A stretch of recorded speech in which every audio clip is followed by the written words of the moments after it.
Once you've set all the levels, panning, and effects for your individual tracks, you're going to want to take some time to work with your song's master track. The master track allows you to work with the overall volume and effects of the song as a whole. Think of the master track as the track all the sounds from all the other tracks go through before hitting your speakers.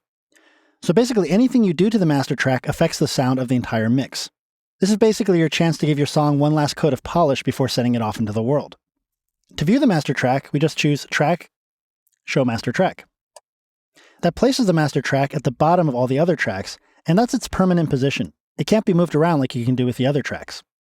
Now the master track does look like the other tracks, but notice it doesn't have mute or solo buttons. It also doesn't have a lock button if you have that enabled. But you can add automation to the master track. So for example, if I wanted to fade this song out at the end, I could turn on automation, select volume, go to the end of the song, and then add automation points to fade it out.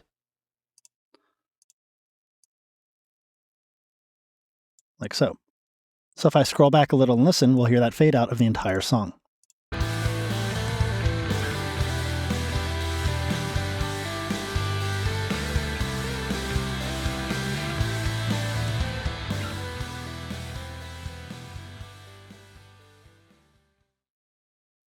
So it works just like the regular volume automation on the other tracks, but in this case it fades out all of the tracks simultaneously.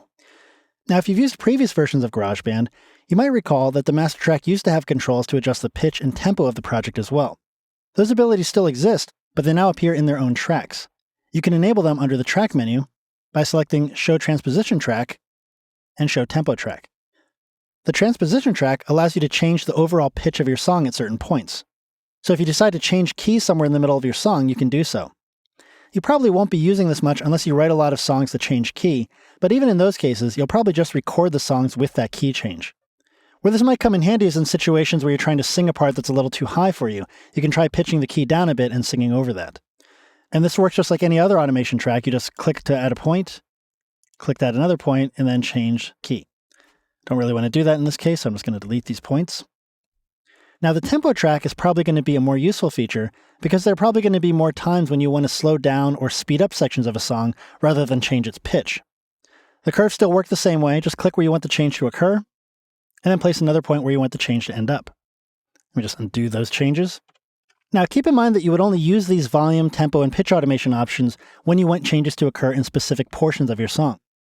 If you want to change the overall volume, use the master volume slider. And if you want to change the overall key or tempo, use the project area of the LCD display. I'm just going to hide those tracks again. Now another thing you can do with the master track is to add an overall effect to the entire song from the library. With the master track selected, open up the library, and you can go under Factory or Legacy Settings here.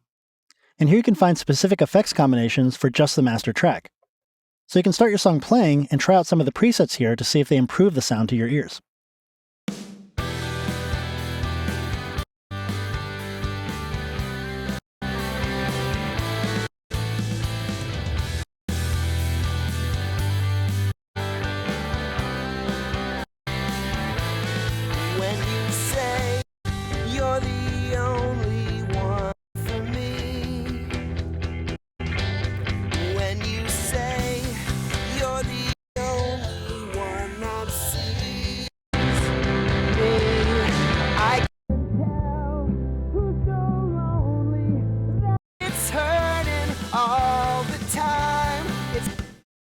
So as you can see, you can drastically affect the overall sound quality of your project by using some of these presets here. Really though, I think you'll probably use the master track most often to fade the end of the song. That's really what I mostly use it for. And so far I've never really needed to use the transposition and tempo tracks. I do like running the master track through some of these filters though. But all those tools are there if you need them. Just remember that the master track is the last place audio goes before it hits the speakers and your ears, and any changes you make to it affect your entire song.